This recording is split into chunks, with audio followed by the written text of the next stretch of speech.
Di awal tahun 2026, Max Pictures kembali merilis film drama religi berbalut komedi berjudul Bidadari Surga. Dibintangi pasangan suami istri Reim Bayang dan Dinda Hau. Film ini membawa cerita yang ringan, kekinian, dan dekat dengan realitas. Sejak menit awal, Bidadari Surga tidak datang dengan ambisi besar, melainkan menawarkan hiburan sederhana yang membuat penonton tersenyum.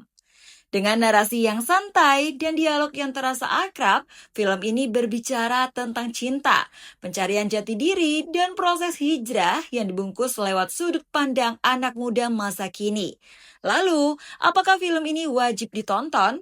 Bidadari Surga mengisahkan Taufan yang diperankan oleh Reim Bayang, seorang YouTuber sukses yang dikenal lewat konten prank dan kontroversial. Hidupnya yang serba instan berubah ketika ia bertemu Nadia Suciningrum yang diperankan oleh Dinda Hau. Putri seorang kiai terpandang, Kiai Sahid, yang diperankan oleh Indro Warkop, yang taat dan memegang prinsip kuat. Konflik bermula saat Taufan meminta Nadia melepas hijab demi konten video.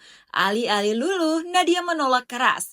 Sikap tegas inilah yang justru membuat Taufan tertarik dan mendorongnya untuk serius mengejar Nadia. Meski latar belakang mereka bertolak belakang. Demi mendapatkan cinta Nadia sekaligus restu sang kiai, Taufan harus menjalani perjalanan yang tak pernah ia bayangkan sebelumnya. Daya tarik utama Bidadari Surga ada pada kesederhanaan ceritanya. Film ini membahas tema yang sangat lekat dengan Gen Z, seperti jatuh cinta pada orang dengan latar belakang berbeda. Perjuangan meminta restu orang tua, serta pencarian figur imam yang baik. Transformasi Reim Bayang sebagai Taufan cukup terasa. Ia mewakili banyak anak muda hari ini yang sukses secara materi, tapi kosong secara spiritual.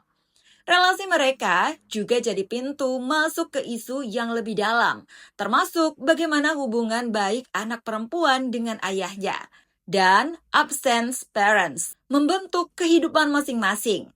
Semuanya disentuh secara ringan, tapi cukup mengena. Meski temanya menarik, eksekusi film ini terasa terburu-buru. Dengan durasi 60 menit, alur cerita berjalan sangat cepat dan cenderung instan. Banyak konflik yang seharusnya bisa digali lebih dalam justru dilewati begitu saja. Akibatnya, dinamika emosi jadi datar dan kurang intens. Secara gaya, film ini juga terkesan seperti sinetron TV. Format, ritme, hingga beberapa dialog mengingatkan kita pada drama harian yang tayang setiap pagi menjelang siang. Screenplay-nya tidak bisa dibilang buruk, tetapi kurang solid. Contohnya, syarat yang diberikan Kiai Sahid kepada Taufan terasa tidak konsisten dan kurang logis jika ditelaah lebih jauh.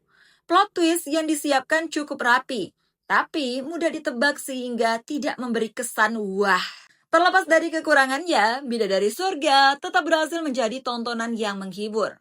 Humor-humor ringan khas Gen Z terasa masuk dan cukup segar.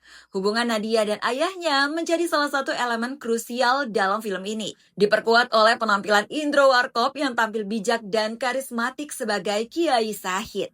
Pesan-pesan kehidupan tentang memilih calon suami atau istri, arti keseriusan dalam hubungan, dan makna hijrah disampaikan dengan bahasa yang sederhana. Film ini cocok ditonton bersama keluarga atau pasangan karena tidak rumit dan mudah diikuti. Warna visualnya pun cukup cantik, dengan pengambilan gambar yang pas. Jika kamu mencari tontonan yang santai, heartwarming, dan mudah dicerna, film ini layak ditonton. Namun, bagi kamu yang mengharapkan drama dengan boil emosi kuat dan konflik yang dalam, film ini mungkin terasa biasa saja. Meski begitu, sebagai hiburan awal tahun, Bidadari Surga cukup berhasil menjalankan fungsinya. Bidadari Surga tayang di bioskop Indonesia mulai 15 Januari 2026.